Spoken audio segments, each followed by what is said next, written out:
Hello વાલા વિદ્યાર્થી મિત્રો, આજે આપણે પ્રકરણ 4માં ગઈકાલે આપણે પ્રક્ષિપ્ત ગતિ વિશે સમજ્યા.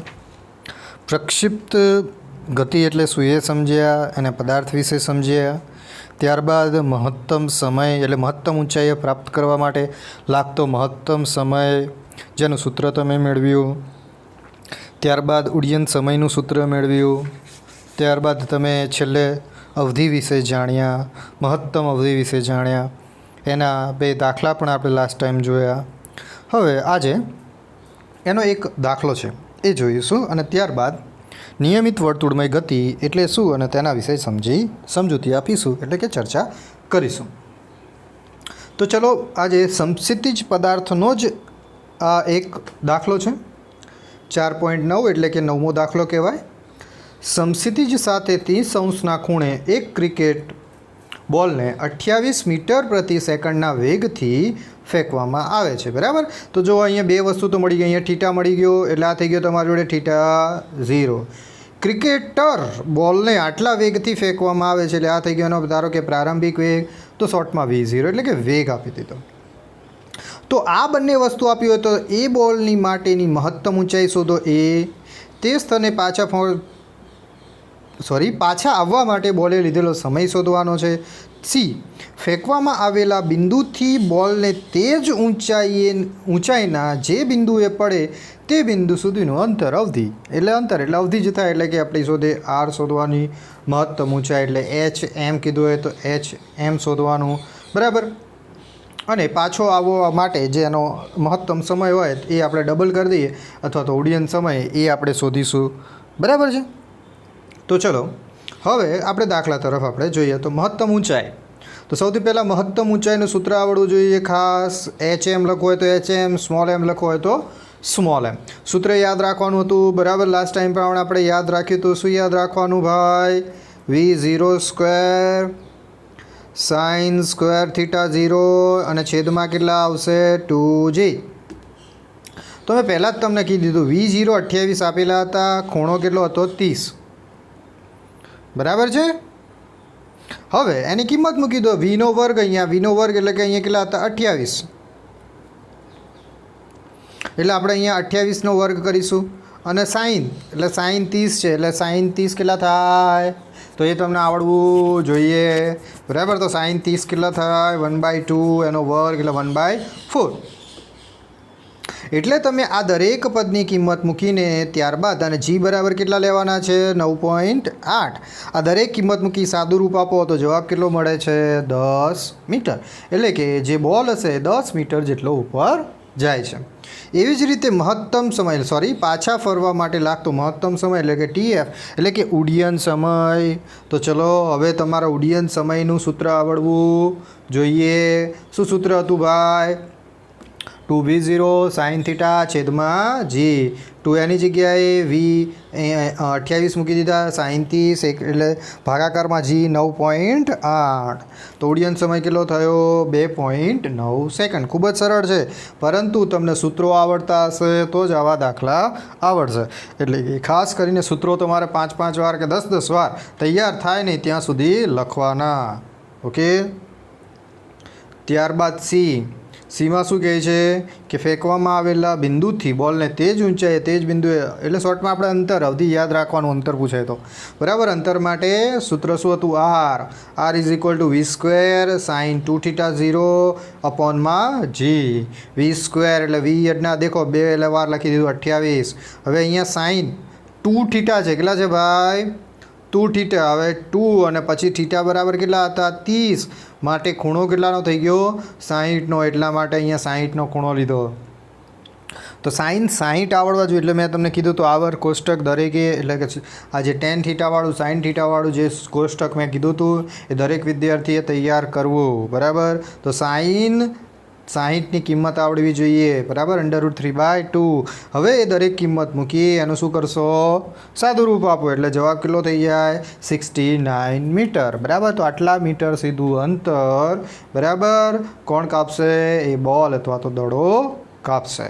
તો ખૂબ જ સરળ હતા. સૂત્રો આવડશે તો દાખલો આવડશે. ઓકે. તો હવે આગળ વધીએ. શું કહે છે હવે આગળની થિયરી અથવા તો ચેપ્ટરની છેલ્લી થિયરી વર્તુળમય ગતિ એટલે શું? યોગ્ય આકૃતિનો ઉપયોગ કરીને નિયમિત વર્તુળ ગતિ વિશે પ્રવેગ AC બરાબર v²/r સૂત્ર મેળવો. બરાબર, તો આવી રીતે પણ પૂછાય પ્રશ્ન. અથવા તો નિયમિત વર્તુળમય ગતિ વિશે સમજૂતી આપો અને તેની આકૃતિ સહિત સમજાવો.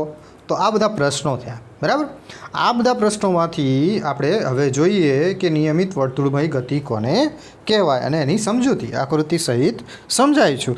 અથવા તો કેન્દ્રગામી પ્રવેગ શોધો, એવું પણ પ્રશ્ન પૂછાય. કેન્દ્રગામી બળ પણ આપણે જોઈશું આ થિયરીમાં. તો ચલો, હવે નિયમિત વર્તુળમય ગતિની અહીંયા દેખો વ્યાખ્યા લખી છે. અચળ ઝડપથી, દેખો ઝડપ લખ્યું છે, વેગ પણ નથી. અચળ ઝડપથી વર્તુળાકાર માર્ગ પર ગતિ કરતા પદાર્થની, બરાબર, ગતિને નિયમિત વર્તુળમય ગતિ કહેવામાં આવે છે. શું કહે છે કે આપણી જોડે અચળ વેગથી નિયમિત વર્તુળ માર્ગ પર ગતિ કરતા પદાર્થની ગતિને શું કહેવામાં આવે છે ભાઈ? નિયમિત વર્તુળમય ગતિ. તો આ થઈ ગઈ નિયમિત વર્તુળમય ગતિ. નિયમિત, બરાબર, એટલે કે અચળ, તે ઝડપ માટે વાપરવામાં આવે છે અને સમગ્ર ગતિ દરમિયાન સમાન, એટલે મેં કીધું અચળ રહે છે. હવે અહીંયા આપણે આકૃતિ જોઈએ. શું કહે છે કે આકૃતિમાં દર્શાવ્યા અનુસાર, બરાબર, તો હું પહેલાં આકૃતિ બતાડી દઉં તમને. તો દેખો 4.19 નિયમિત વર્તુળમય પદાર્થનો વેગ પ્રવેગની આકૃતિ છે. બરાબર છે. A થી C સુધીનો સમયગાળો Δt સમયમાં ઘટાડો થાય છે, શૂન્ય બને છે. વર્તુળાકાર પથ ઉપર, બરાબર, વર્તુળમય કેન્દ્ર, એટલે કે તમે તમારી દરેક વિદ્યાર્થી, હું ચલાવું ત્યારે તમારી સાથે ચોપડી હોવી જોઈએ, જેથી કરીને તમને ખબર પડે, અથવા તો એકવાર વાંચી લેવું કે જેથી કરીને તમને કંઈ વાંધો આવે નહીં. ઓકે, એટલે બીજી વાર તમે વિડીયો જુઓ તો ત્યારે ખૂબ સરળતાથી તમને ખબર પડી જાય. તો જુઓ, અહીંયા કોઈક એક વર્તુળમાં માર્ગ બતાવેલો છે, એટલે કે વર્તુળાકાર ગતિ. આ આખી વર્તુળાકાર હોત તો આવી રીતે વર્તુળમય થાત. બરાબર, આના અડધી અહીંયા આકૃતિમાં દર્શાવેલી, આખી દર્શાવી એટલે આવી રીતે વર્તુળમય ગતિ દર્શાવત. હવે તમને એટલી તો ખબર પડે કે ભાઈ વર્તુળ હોય તો વર્તુળ પરના, એટલે કે આ જે આપણે વર્તુળ દોર્યો એ વર્તુળ ઉપરના કોઈ પણ બિંદુથી એના કેન્દ્ર સુધીનું આપણે જે અંતર લઈએ એને આપણે સામાન્ય રીતે ત્રિજ્યા કહેતા હોઈએ છીએ. એ તો તમને ખબર હશે. વર્તુળનું કેન્દ્રથી અંતર જે પણ હોય, બરાબર, પરિઘ ઉપર સુધીનો જે પણ અંતર હોય એને આપણે ત્રિજ્યા તરીકે ઓળખીએ. બરાબર, અહીં કોઈ પણ ત્રિજ્યા લઈને દર વખતે આર જ દર્શાવાય. તો એ કેન્દ્ર તરીકે ઓ લીધેલું છે અને અહીંયા એક પી બિંદુ આપેલું છે અને પી ડેશ આપેલો છે. બરાબર છે, પી અને પી ડેશ. દેખો, તો પી ડેશ આગળ વી ડેશ જેટલો વેગ છે એ દેખો. અને તમને એ પણ ખબર હોવી જોઈએ કે સ્પર્શકની દિશામાં, વર્તુળના પરિઘ ઉપરના કોઈ પણ બિંદુએ સ્પર્શક દોરો તો એ સ્પર્શક હંમેશા તે વેગની દિશા દર્શાવે છે. એટલે તે બિંદુ પાસે તે કણની વેગની દિશા દર્શાવે છે. તો એવી રીતે અહીંયા પી છે, અહીંયા પી ડેશ પાસે વી વેગની દિશા દર્શાવે છે. આપણે અહીંયા આકૃતિ સમજીએ છીએ. ઓકે, તો જો અહીંયા માત્ર થોડી જ આકૃતિ દર્શાવેલી છે. ઓકે, શોર્ટમાં એને તો તમે પણ આવી રીતે અર્ધવર્તુળાકાર પણ દર્શાવી શકો છો. અહીંયા કોઈ પણ કાલ્પનિક રીતે બે બિંદુઓ ધારી લીધા, અહીંયા પી અને એક પી ડેશ. અહીંયા આપણે સ્પર્શક દોરી દીધો તો એટલા માટે મને મળી ગયો આ દિશામાં વે. અહીંયા પી ડેશ આગળ મને આ સાઈડની દિશામાં વળી ગયો વી ડેશ. જો સદિશ હોય તો સદિશ દોરવા, અથવા તો વી હોય તો વી. આ સી અહીંયા કેન્દ્ર લીધેલો છે, વર્તુળનો કેન્દ્ર, અને વર્તુળના કેન્દ્રથી પી સુધીનું અંતર અહીંયા આર એ ત્રિજ્યા છે. પી ડેશ આગળની ત્રિજ્યા છે આર ડેશ. એ બંને વચ્ચેનો આપણે ખૂણો લઈએ તો થઈ જાય છે ડેલ્ટા થીટા. શું બની જાય છે ભાઈ? Delta theta. ચલો, આટલી ખબર પડી.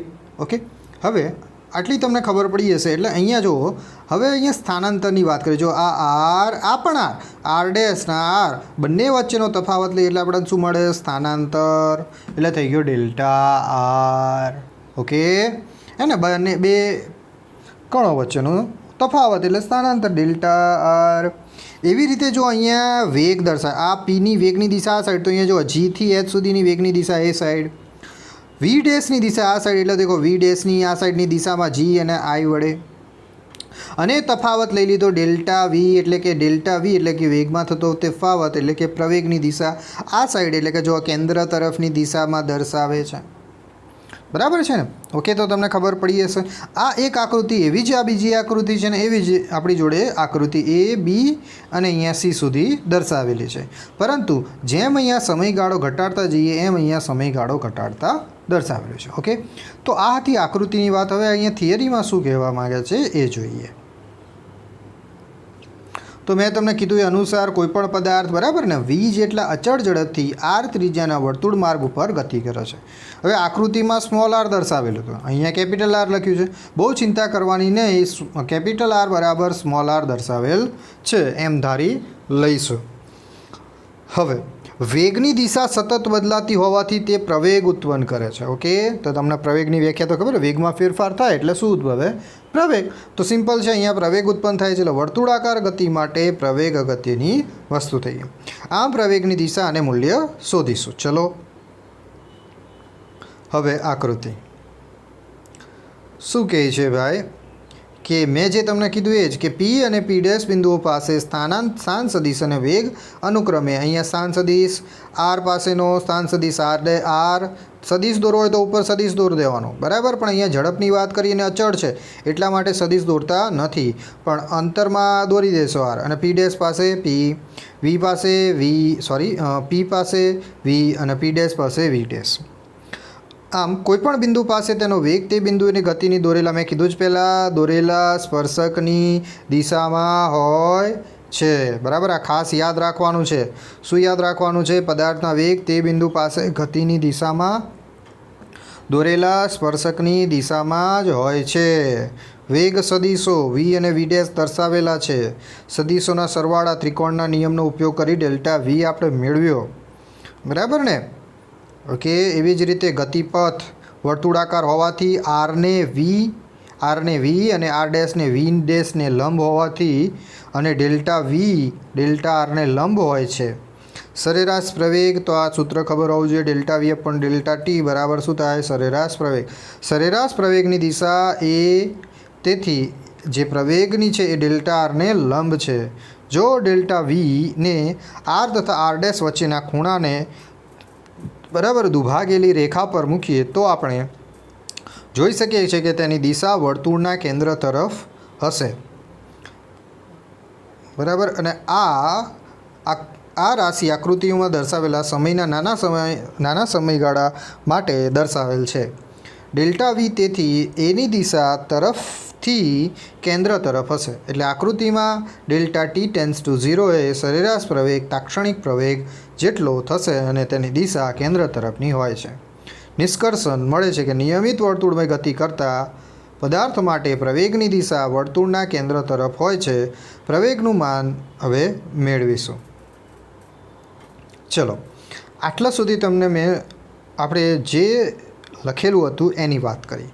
એના પછી છે એનું મૂલ્યની વાત કરી છે. એટલે હું ફેરથી તમને એક આકૃતિ આપણે જોઈ લઈએ, ફરીથી હું તમને અહીંયા સમજાવું છું, બરાબર.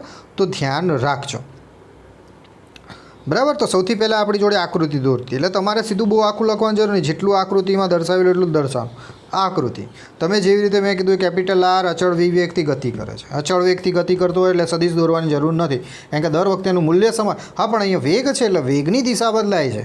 ઓકે, વેગની દિશા બદલાય છે. જો ઘાટું હોય તો એના ઉપર વી સદિશ દોરવો. શું દોરવો? વી સદિશ. તો અહીંયા પણ વી સદિશ. હવે આકૃતિનું કેન્દ્ર અહીંયા સી આપેલું છે. અહીંથી અહીંયા એટલે સીથી પી સુધીનું અંતર છે મારી જોડે આર સદિશ. એવી જ રીતે અહીંયા પી બિંદુ લઈ લીધું છે, અહીંયા પી ડેશ બિંદુ લઈ લીધું છે. આ બે બિંદુઓને આપણે ધ્યાનમાં લઈશું. આ થઈ ગયો મારી જોડે આર ડેશ સદિશ, કારણ કે પી છે એટલે એનો સ્થાન સદિશ આર લઈ લીધો, આર ડેશ લઈ લીધો, અને જેનો પી છે એનો સ્થાન સદિશ આર અને પી ડેશ છે એનો સ્થાન સદિશ આર ડેશ લઈ લીધો.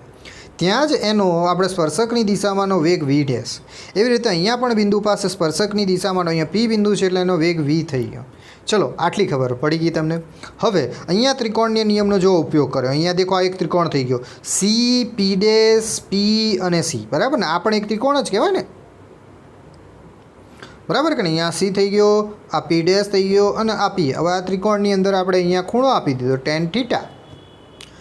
હવે ટેન થીટાની અંદર શું કરીશું આપણે ભાઈ, તો તમને ખબર પડી જ જાય કે ભાઈ મારી જોડે ખૂણો આપેલો છે અને આપણે ત્રિકોણના નિયમનો ઉપયોગ કરીએ તો મને ધારો કે આ આર હોય, સોરી આ આર છે ને આર ડેશ સદિશ છે, તો આ મારી જોડે શું મળે, ડેલ્ટા આર એટલે કે સ્થાનાંતર સદિશ. રેડી ને? ઓકે, આ તો તમને ખબર જ છે. એવી જ રીતે હવે આ મેં વાત કરી સ્થાનાંતર સદિશની. હવે જો એ જ વાત અહીંયા વેગ વિશેની વાત કરી. વેગની દિશા આપણે ખબર છે કે તમે સરવાળા, સદિશ સરવાળા વિશે સમજી ગયા, સદિશ સરવાળાની બાદબાકી સમજી ગયા, સમબાજુ ચતુષ્કોણ પણ સમજી ગયા. અહીંયા અને એની દિશા બદલવાની નથી. જે દિશામાં વેગની દિશા હોય એ જ દિશામાં અહીંયા વેગની દિશા. તો એ સદિશ અહીંયા દોર્યો જી અને એચ વડે. બરાબર, વેગની જ દિશા હતી એ જ દિશામાં વી સદિશ દોર્યો અહીંયા જીથી એચ તરફની દિશા. હવે આ બીજો સદિશ દોરીએ વી પી ડેશ, એ જ દિશામાં. તો જો અહીંયા આકૃતિ ઉપરથી બી ખબર પડી જાય કે એ જ દિશામાં આપણે દોરવાનો વી ડેશ સદિશ. બંને વચ્ચેનો ખૂણો ડેલ્ટા થીટા, એટલે આપણે લઈ લઈએ આ બંને વચ્ચેનો ખૂણો ડેલ્ટા થીટા. હવે આપણે પરિણામી સદિશ એટલે એચથી અહીંયા આઈ સુધીનો સદિશ દોરી દઈએ. બરાબર, એટલે આ જે મળી જાય એ મને ડેલ્ટા વી મળી જાય. એટલે ડેલ્ટા વી એટલે શું થયો, વેગમાં થતો ફેરફાર. અને એ વેગમાં જે થતો ફેરફાર છે એ એપી ડેશ એટલે કે જે મારી જોડે અહીંયા આ લંબ બન્યો છે, સોરી આ આપણી જોડે સ્થાનાંતર સદિશ બન્યો છે એને લંબ રૂપે મળે છે. જો એટલા માટે આ જે પ્રવેગની દિશા ઉદ્ભવે છે એ પ્રવેગની દિશા એ કેન્દ્ર તરફની દિશામાં દર્શાવે છે. જો આ આખું વર્તુળ દોરું છું એટલે આ મારી જોડે થઈ ગયો કેન્દ્ર. બરાબર છે, એટલે કેન્દ્ર તરફની દિશામાં મને આ વેગનો ફેરફાર દર્શાવે. હવે તમને ખબર પડે કે વેગનો ફેરફાર એટલે શું દર્શાવે ભાઈ, પ્રવેગ દર્શાવે. તો પ્રવેગની દિશા કઈ થઈ, તો પ્રવેગની દિશા કેન્દ્ર તરફની દિશા દર્શાવે છે. કયા તરફની દર્શાવે છે ભાઈ, કેન્દ્ર તરફની પ્રવેગની દિશા દર્શાવે છે. ઓકે, તો હવે તમને આટલી વાત તો ખબર પડી જ ગઈ હશે. ઓકે, કે આટલી વસ્તુ. હવે આ જે વાત કરી, હવે આપણે તાક્ષણિક વેગ તરફ જઈએ. એટલે કે સમયગાળો આપણે શું કરીએ, ઘટાડતા જઈએ. એટલે ડેલ્ટા ટીને શું કરીએ, ઘટાડતા જઈએ. પહેલાં ડેલ્ટા ટી 3 સેકન્ડ હોય અથવા તો પોઈન્ટ 3 સેકન્ડ હોય તો પછી કેટલા લઈએ, 1 સેકન્ડ માટે. આ જે ડેલ્ટા આપણે ડેલ્ટા ટી લઈએ તો અહીંયા કેટલો સમયગાળો લીધેલો હશે, ધારો કે 3 સેકન્ડ. હવે જે આ બીજી આકૃતિની અંદર સમયગાળો ઘટાડવાનો છે એટલે કેટલા સેકન્ડ લઈએ, 2 સેકન્ડ, 1 સેકન્ડ, તમારે જે લેવું હોય એ ગણી શકો. સમયમાં ઘટાડો કરીને લેવાનું છે. તો જુઓ, હવે બીજી આકૃતિ તરફ તમે ધ્યાન દોરો. એ જ આકૃતિ છે પણ હવે કણને નજીક લઈ લીધા. જેવી રીતે તમે તાક્ષણિક પ્રવેગની અંદર વાત કરી, તાક્ષણિક વેગની અંદર વાત કરી, એવી જ રીતે વર્તુળમય ગતિની અંદર આપણે સમયગાળો ઘટાડીને પ્રવેગની દિશા શોધીએ. તો અહીંયા જો આ જો તમારી જોડે અહીંયા દેખાતું હશે કે આ જે ત્રિકોણ હતો એ નાનો થઈ ગયો, આ જે સ્થાનાંતર હતો એ પહેલાંના સાપેક્ષમાં નાનો થઈ ગયો. એટલે કે આ પી બિંદુ પાસે અને પી ડેશ બિંદુ પાસેનો સમયગાળો ટી અને જે ટી ડેશ હતો એ ઘટી ગયો. એટલા માટે આપણે અહીંયા લઈ લઈએ 1 સેકન્ડ. કેટલા સેકન્ડ, 1 સેકન્ડ. બધી જ વસ્તુ સેમ જ છે. અહીંયા સ્થાનાંતર સદિશ દેખો આર ડેશ છે, અહીંયા પણ આર છે, સદિશ દોરો, આ ડેલ્ટા આર સદિશ થઈ ગયો. આ બંનેના વેગની દિશા અને વેગમાં થતો ફેરફારની દિશા ક્યાં મળે છે મને, કેન્દ્ર તરફ. બરાબર કે નહીં? તો અહીંયા પણ પ્રવેગની એટલે કે વેગમાં થતા ફેરફારની દિશા જે ડીપીને લંબ બને છે તે કેન્દ્ર તરફ જ રહે છે. એટલે પ્રવેગની દિશા કેન્દ્ર તરફની દિશા છે, જેને કેન્દ્રગામી પ્રવેગ તરીકે પણ ઓળખે છે. ઓકે, તો આ ખાસ કરીને તમારે ધ્યાન રાખવાનું રહેશે. એટલે તમને પૂછ્યું હોય કે આકૃતિ સહિત સમજાવો તો આ આવી આકૃતિ ખાસ દોરવાની રહેશે. ચલો, હવે હજુ આપણે સમયગાળો એકદમ નાનો કરી દઈએ. એટલે કે આપણે કર્યો તો ને જેવી રીતે ડેલ્ટા ટી બરાબર 0.00000001, બરાબર કે નહીં? બરાબર. અને એવી જ રીતે માત્ર પી બિંદુ પાસે લાવી દઈએ. ક્યાં લાવી દઈએ આપણે? માત્ર પી બિંદુ પાસે સ્પર્શકની દિશામાં દોરીએ વેગ. બરાબર, તો પણ એ વખતે પણ પ્રવેગની દિશા કેન્દ્ર તરફ જ રહે છે. ક્યાં રહે છે ભાઈ? કેન્દ્ર તરફ જ પ્રવેગની દિશા દર્શાવે છે. ઓકે, તો આ ખાસ કરીને તમે ધ્યાનમાં લેશો. તો આ હતી પ્રવેગ વિશેની વાત, જે કેન્દ્રગામી તરફનો એટલે કે વર્તુળના કેન્દ્ર તરફ એટલે કે કેન્દ્રગામી પ્રવેગ તરીકે પણ ઓળખી શકાય છે. હવે આપણે એના મૂલ્યની વાત કરીએ. શેની વાત કરીશું? હવે એના મૂલ્યની વાત કરીએ. તો આપણે એની કિંમત મેળવવી છે, બરાબર છે. તો ચલો એના વિશે વાત કરીએ. હવે આપણે પ્રવેગ મેળવો. દેખો અહીંયા સદીશ નથી દોર્યો, પણ ઘાટા અક્ષરમાં છે એટલે સદીશ નથી દોરતા. બાકી તમારે આવી રીતે સદીશ દોરવો જ, પણ માનાંકમાં છે એટલા માટે. પણ માનાંકની અંદર પણ આવી રીતે કરેલું હોય તો જ ગણાશે. Is equal to limit delta tends to 0 delta V, બરાબર, અને છેદમાં આવશે ડેલ્ટા ટી, કારણ કે પ્રવેગ છે. પ્રવેગની વ્યાખ્યા શું થાય? તો સરેરાશ પ્રવેગ છેદમાં સમયગાળો. એટલે અહીંયા આ સૂત્ર આવી ગયું. હવે સ્થાનાંતર આર અને આર ડેશ વચ્ચેનો ખૂણો ડેલ્ટા થીટા આપેલો છે, એ તમે BL જોયો છે. ઓકે. હવે વી અને વી ડેશના હંમેશા સ્થાનાંતરને કેવા લંબ હોય છે, તેમના ખૂણાઓ ડેલ્ટા થીટા થશે. શાંત સદીશોના બનતા ત્રિકોણો CP પી ડેશ તથા તેમના વેગ સદીશો વી વી ડેશ અને ડેલ્ટા વી બનતા ત્રિકોણો CHI સમરૂપ છે. તેથી એક ત્રિકોણને ધારાની લંબાઈ તથા બાજુની લંબાઈના ગુણોત્તર બીજા ત્રિકોણને તેને લંબાઈના ગુણોત્તર જેટલો હશે. એટલે ભાઈ તમારે બંને ત્રિકોણો યાદ રાખવાના છે, બરાબર છે. અહીંયા જે બે ત્રિકોણની વાત કરી છે, બરાબર, કયા બે ત્રિકોણ? તો આ બે ત્રિકોણ, એક આ ત્રિકોણ અને એક આ ત્રિકોણ. આ બંને ત્રિકોણની અંદરની જે કિંમતો છે એ કિંમતો બંને ત્રિકોણ કેવા છે? સમાન કહે છે. કેવા કહે છે? સમાન. એટલે કે સમરૂપ ત્રિકોણ છે. એટલે કે ડેલ્ટા વી બરાબર શું થઈ જાય? Delta R. એવી રીતે વી ડેશ બરાબર શું થઈ જાય? વી ડેશ બરાબર આર ડેશ. એવી રીતે વી બરાબર શું થઈ જશે? આર. તો આ ત્રિકોણ બંનેના આપણે સમરૂપ ત્રિકોણ ગણીએ, માટે એમની બાજુઓ પણ કેવી લઈશું? ગુણોત્તરની બાજુઓ સમાન લઈશું. અહીંયા ડેલ્ટા થીટા એટલે કે ખૂણો પણ કેવો છે? સમાન છે. અને એની આપણે જવાબો મેળવીશું, બરાબર ને? તો અહીંયા આપણે ગુણોત્તર મેળવવો હોય, બરાબર છે, તો જોઈએ. બે ત્રિકોણને આપણે સમરૂપ ગણવાના છે. મેં તમને કીધું એવી રીતે CP અને P ડેશ અને આઈ રહ્યું, બરાબર, GHI ડેશ.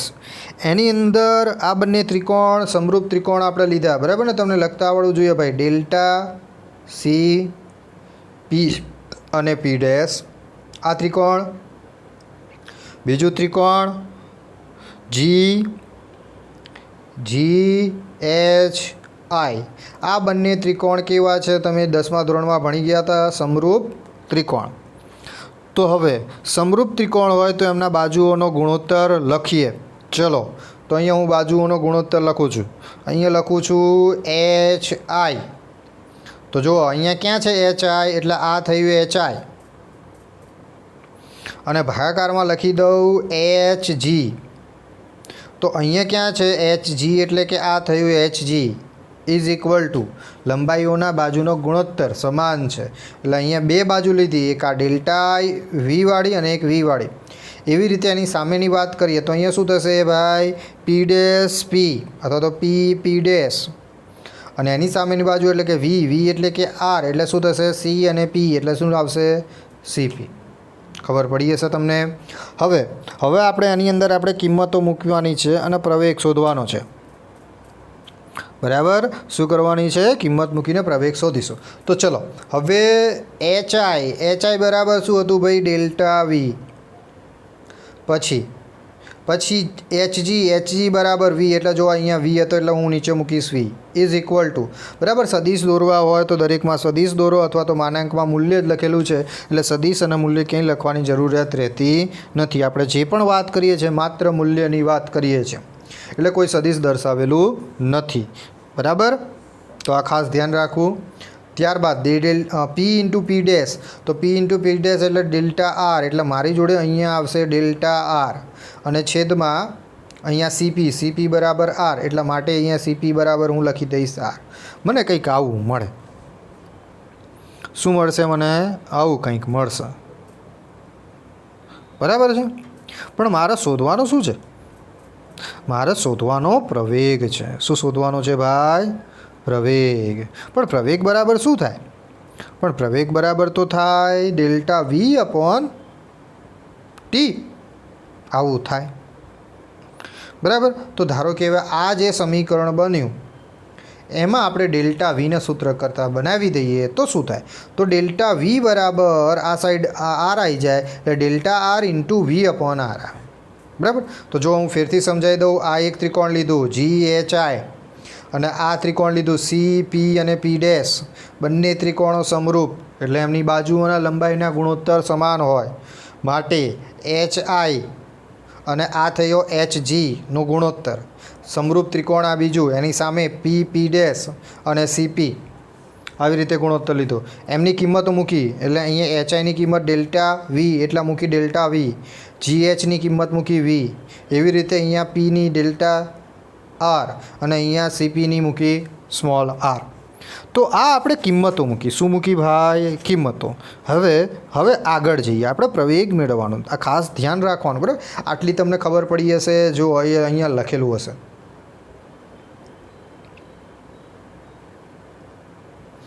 બરાબર. જો આપણે જે મેળવ્યું હતું એ સીધું અહીંયા લખી દીધું છે. અહીંયા કંઈ સમજૂતી આપી નથી, પરંતુ અહીંયા એક વસ્તુ લીધું છે કે માનાંકમાં કિંમતો લખી છે. તમે માનાંકમાં ના મૂક્યું અને સીધી ડેલ્ટા વી લખી હોય તો પણ ચાલશે, અને જો માનાંકમાં મૂકશો તો પણ ખૂબ સરસ છે. તો આવી રીતે મૂક્યું આપણે, આવી રીતે જવાબ થયો. પણ અહીંયા બરાબર શું આપ્યું? આર બરાબર માનાંકમાં આર બરાબર માનાંકમાં આર ડેશ બરાબર આર. એટલે હવે આપણે અહીંયા આરની જગ્યાએ કેપિટલ આર મૂકીશું અને ડેલ્ટા વીને સૂત્ર કરતાં બનાવ્યા. શું કર્યું? ડેલ્ટા વીને સૂત્ર કરતાં બનાવેલા છે. ઓકે, આટલી ખબર પડી ગઈ તમને? બરાબર છે. અહીંયા ડેલ્ટા વીને સૂત્ર કરતાં વી આ સાઈડ ગુણાકારમાં જે મેં વાત કરી એવી રીતે. બરાબર. એવી રીતે મને આટલી કિંમત મળી ગઈ. શું કિંમત મળી ભાઈ? તો ડેલ્ટા વી માનાંકમાં બરાબર વી ઇન્ટુ ડેલ્ટા આર માનાંકમાં અપોન કેપિટલ આર. હવે પ્રવેગ મેળવવાનો છે તો પ્રવેગનું સૂત્ર આપણને યાદ હોવું જોઈએ. માનાંકમાં એ સદીશ is equal to limit delta t tends to 0 માનાંકમાં ડેલ્ટા વી અપોન ડેલ્ટા ટી. હવે દેખો, આ સમીકરણ નંબર તમે કોઈ પણ એક નામ આપી દો, અને 2. હવે ડેલ્ટા વીની કિંમત આ સમીકરણમાં મૂકતા. બરાબર ને? તો જો અહીંયા ડેલ્ટા વીની કિંમત મૂકી દીધી, વી ઇન્ટુ ડેલ્ટા આર માનાંકમાં છેદમાં આર ઇન્ટુ ડેલ્ટા ટી. હવે અચળ પદ હતા એ 12 લઈ લીધા. એટલે અચળ પદ કયા હતા? તો વી અને અપોનમાં આર એ 12 લઈ લીધા. અને લિમિટમાં delta t tends to 0 delta r upon delta t. પરંતુ તમને પણ ખબર જ હોય કે ભાઈ delta r upon delta t તો વી થાય. ઓકે, એટલે એની કિંમત પણ વી મૂકીશું. જોકે તમને હવે ખબર પડી ગઈ હશે અહીંયા શું કરવામાં આવ્યું. 1 2 સમીકરણની કિંમત મૂકી, અહીંયા સિમ્પલ કિંમત મૂકી વી અપોન ડેલ્ટા આર, આ કિંમત મૂકી દીધી એટલે 6 અપોનમાં ડેલ્ટા ટી. વી આર અચળ હતા એટલા માટે 12 લઈ લીધા. લિમિટમાં delta r upon delta t. તો સૂત્ર ખૂબ સરળ હતું. આટલે સુધી તમને ખબર પડી ગઈ હશે. હવે ડેલ્ટા ટી નાનો હોય તો ડેલ થીટા પણ નાનો હોય. આવી સ્થિતિમાં પી ને પી ડેશને લગભગ ડેલ્ટા આર જેટલો જ થાય છે. એટલે કે delta r nearly v into delta t. એટલે કે ડેલ્ટા આર માનાંકમાં upon delta t is equal to v થાય છે. એટલે કે લિમિટ ડેલ્ટા આર માનાંકમાં અપોન ડેલ્ટા ટી બરાબર વી. એટલે સિમ્પલ થઈ ગયું. તમને ખબર પડી ગઈ હશે અહીંયા. તો આ જે કિંમત અહીંયા વી મળી છે એ કિંમત આપણે અહીંયા વીની કિંમત મૂકી દેવાની. એટલે તમને ખબર પડી જાય કે ભાઈ એ સદીશ અહીંયા માનાંકમાં વી અપોન કેપિટલ આર, આની કિંમત આવી વી. એટલે મારી જોડે શું થઈ ગઈ કિંમત? વી સ્ક્વેર અપોન આર. બરાબર છે? ઓકે, જો આગળ પણ એ જ આપેલું હશે. તો આ રીતે કેન્દ્રગામી પ્રવેગનું મૂલ્ય નીચે પ્રમાણે આપણે મેળવીશું. એટલે કે અહીંયા મેળવેલું હશે. થઈ ગયું? મેં કીધું એવી રીતે દર્શાવ્યું હતું. વી એસી બરાબર એટલે કેન્દ્રગામી પ્રવેગ V upon R into V. એટલે કે એ બરાબર વી સ્ક્વેર અપોન આર સૂત્ર મેળવો. એટલે કે આ પ્રવેગનું સૂત્ર દર્શાવે છે. શેનું સૂત્ર દર્શાવે છે ભાઈ? પ્રવેગનું સૂત્ર દર્શાવે છે. બરાબર. આમ આર ત્રિજ્યાના વર્તુળાકાર પથ ઉપર વી જેટલી ઝડપથી ગતિ કરતા પદાર્થના પ્રવેગનું મૂલ્ય વી સ્ક્વેર અપોન આર હોય છે, જેની દિશા વર્તુળના કેન્દ્ર તરફની હોય છે. એટલે આ પ્રકારના પ્રવેગને કેન્દ્રગામી પ્રવેગ કહેવામાં આવે છે.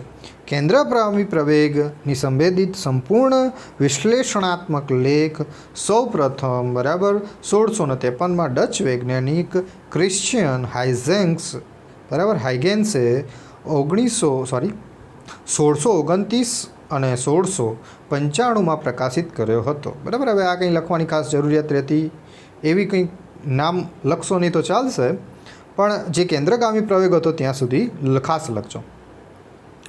પણ કદાચ ન્યૂટને પણ કેટલાક વર્ષો પહેલાં હકીકતની જાણ કરી હતી. કેન્દ્રગામીમાં અંગ્રેજીમાં સેન્ટ્રીપેટલ કહે છે. બરાબર, આ ખાસ ધ્યાન રાખજો. સેન્ટ્રીપ્યુટલ પણ કેટલીક જગ્યાએ લખેલું છે, પણ સેન્ટ્રીપેટલ પણ કહે છે. એક ગ્રીક શબ્દ છે જેનો બરાબર, સેન્ટ્રીપેટલ એક ગ્રીક શબ્દ છે જેનો અર્થ કેન્દ્ર અભિમુખ, કેન્દ્રની દિશા એટલે કેન્દ્રની તરફ થાય છે. આમ વી તથા આર બંને અચળ હોવાથી કેન્દ્રગામી પ્રવેગનું માન પણ અચળ હોય છે, પરંતુ તેની દિશા બદલાય છે. આ ખૂબ અગત્યની વસ્તુ ભાઈ. આપણે જે વાત કરીએ એવી રીતે વેગ તો પ્રવેગ બી અહીંયા અચળ છે, વેગ જેવી રીતે અચળ છે એવી રીતે કેન્દ્રગામી પ્રવેગ પણ અચળ છે, પરંતુ એની ખાલી દિશા જ બદલાય છે. અને પ્રવેગની દિશા આ બદલાય છે, પરંતુ દેખો અહીંયા એક ખૂબ જ અગત્યની વસ્તુ, વર્તુળ હતો બરાબર, પરફેક્ટ વર્તુળ દોરીશું. વર્તુળમાં વેગની દિશા હતી એ તો દરેક જગ્યાએ અચળ જ છે, વી બરાબર વી થાય, પરંતુ અહીંયા પ્રવેગની દિશા એટલે કેન્દ્રગામી તરફનો પ્રવેગની દિશા એટલે કે પ્રવેગનું મૂલ્ય પણ દર વખતે સમાન મળે છે. એટલે કે પ્રવેગ પણ કેવો છે, કેન્દ્રગામી પ્રવેગ અચળ હોય છે. આ ખાસ યાદ રાખજો, MCQ માટે જરૂરી રહેશે. બરાબર, પણ દિશા બદલાતી હોય એમ, તે હંમેશા કેન્દ્રની તરફ જાય છે. આમ નિષ્કર્ષણ એ કે કેન્દ્રગામી પ્રવેગ અચળ સદિશ નથી. સદિશ અલગ વસ્તુ થાય છે, મૂલ્ય અલગ વસ્તુ છે. આ ખાસ યાદ રાખજો. એટલે કેન્દ્રગામી પ્રવેગ અચળ સદિશ નથી, કારણ કે એની દિશા બદલાય છે. ઓકે, હવે કોઈક પદાર્થ નિયમિત વર્તુળમય ગતિનો વેગ તથા પ્રવેગની આપણે બીજી રીતે પણ વર્ણવી શકીએ, જે આકૃતિમાં દર્શાવે. t-t' સમયગાળામાં જ્યારે કણ Pથી P' સુધી પહોંચે, એટલે કે CP રેખા ડેલ્ટા ટી જેટલા ખૂણો ફરી જાય છે, તો ડેલ્ટા થીટાને કોણીય અંતર કહે છે. બરાબર, આ તમે હજુ આગળના ધોરણમાં વધુ સારી રીતે આપણે ભણીશું વર્તુળમય ગતિમાં. બરાબર, કોણીય અંતર અને કોણીય ઝડપ ઓમેગા, બરાબર, જેને ઓમેગા કહેવામાં આવે છે. આમ કોણીય અંતરમાં ફેરફાર સમયદર રૂપે પણ વ્યાખ્યાયિત કરી શકાય છે. બરાબર, એટલે આ દેખો, આ બીજો પ્રશ્ન ચાલો થયો. ઓકે, કેન્દ્રગામી પ્રવેગ તો એ ઉપર સુધી જ લખવાનું, એ બરાબર v²/r. હવે જે અહીંયા જે પ્રશ્ન થયો, બરાબર, આ નવો પ્રશ્ન અહીંથી શરૂ થયો. અહીંયા તમારે એક સૂત્ર મેળવવાનું છે કેન્દ્રગામી પ્રવેગનું, કે ભાઈ AC બરાબર r⍵². સૂત્ર મેળવો. આ તમારો પ્રશ્ન થયો. બરાબર, AC બરાબર r⍵². હવે આ પ્રશ્નની આપણે એ જ જે હતી એની અંદર જ વાત કરીએ આપણે. તો સૌથી પહેલાં આપણે શું સમજીએ અહીંયા, કે ભાઈ કોણીય અંતર. તો તમને ખબર પડવી જોઈએ કે ભાઈ કોણીય અંતર કોને કહેવાય. તો અહીંયા જે આપણે ત્રિકોણ લીધું હતું એ કોણીય અંતર. આ મારી જોડે પરિઘ અને આ કેન્દ્ર સાથે બનાવેલો ખૂણો એ થયો મારી જોડે કોણીય અંતર. એટલે અહીંયા જે નામ આપ્યું, અહીંયા Pથી P' વચ્ચેનું જેટલું સ્થાનાંતર કર્યું એ હતો મારી જોડે ડેલ્ટા આર. અને ડેલ્ટા આર સ્થાનાંતર દરમિયાન જે કેન્દ્ર સાથે આંતરેલો ખૂણો હતો એ દરમિયાનના અંતરને કોણીય અંતર કહેવામાં આવે છે. અને અહીંયા આપેલી છે કોણીય ઝડપ, એટલે કે કોઈ કેન્દ્રને અનુલક્ષીને પદાર્થ વર્તુળમય ગતિ કરતો હોય તો એવી ઝડપને આપણે કોણીય ઝડપ કહેવામાં આવે છે. બરાબર છે, આ હજુ તમે આગળ વધારે સમજશો. ઓકે, તો એવી જ રીતે અહીંયા આપણી જોડે કોણીય ઝડપની વ્યાખ્યા આપી છે, અને એ વ્યાખ્યા અનુસાર અહીંયા આપણે સૂત્ર લખેલું છે. આ કોણીય ઝડપ એટલે વેગ જ થાય. આપણો વેગની વ્યાખ્યા શું હતી ભાઈ? તો સ્થાનાંતરના છેદમાં આવે સમયગાળો. અહીંયા ખાલી વર્તુળમય ગતિમાં એને કોણીય વેગ વડે ઓળખવામાં આવે છે, અથવા તો કોણીય ઝડપ. વેગ એટલે ઓમેગા. અહીંયા ઓમેગા છે, આ ખાસ યાદ રાખજો. આપણે આગળના ચેપ્ટરમાં જોઈશું. આ પ્રશ્ન હતો, આપણે યાદ રાખજો. અહીંયા જે હતું દેખો, વીની જગ્યાએ અહીંયા મૂકી દીધું ઓમેગા, બરાબર, અને ડેલ થીટાની જગ્યાએ મૂકી દીધું ડેલ્ટા આર. ટી એની જગ્યાએ જ બીજું કોઈ ફેરફાર કરેલો નથી. એટલે કોણીય ઝડપની આપણે વ્યાખ્યા લખવું હોય તો લખી શકાય કે કોણીય અંતર અને ભાગાકારમાં સમયગાળાના ગુણોત્તરને કોણીય ઝડપ કહેવામાં આવે છે. હવે ડેલ્ટા ટી સમયમાં કણે કાપેલું અંતર ડેલ્ટા એસ. હવે જે અહીંથી અંતરની વાત કરી આવી રીતે જે હતું આપણી જોડે ત્રિકોણ બરાબર હે ને, સી અને અહીંયા પીથી ઉપર પી ડેશ છે અને નીચે પી છે, તો પીથી પી ડેશ સુધીનું જેટલું અંતર હતું એટલું ડેલ્ટા એસ લઈ લીધું. એટલે શું થઈ ગયું? Delta S. હવે એ દરમિયાનનો આપણે વેગ લઈ લઈએ તો સિમ્પલ છે, અંતર ભાગ્યા સમય. તો ચલો જો અહીંયા લખી દીધું, જો વી બરાબર delta S upon delta T. જો હું ડેલ્ટા એસના સૂત્ર કરતાં બનાવું તો મારી જોડે હવે આ કેવી રીતે આવ્યું હે ને, તો તમને આ હવે દેખો ખૂણાવાળું સૂત્ર આવ્યું કે ચાપ ભાગ્યા ત્રિજ્યા હે ને. તો અહીંયા એ સૂત્રનો ઉપયોગ કર્યો, જો ડેલ્ટા થીટા, આ ડેલ્ટા એસ અને આ મારી જોડે કેપિટલ આર. હવે ખૂણો આપણી જોડે સૂત્ર શું હતું?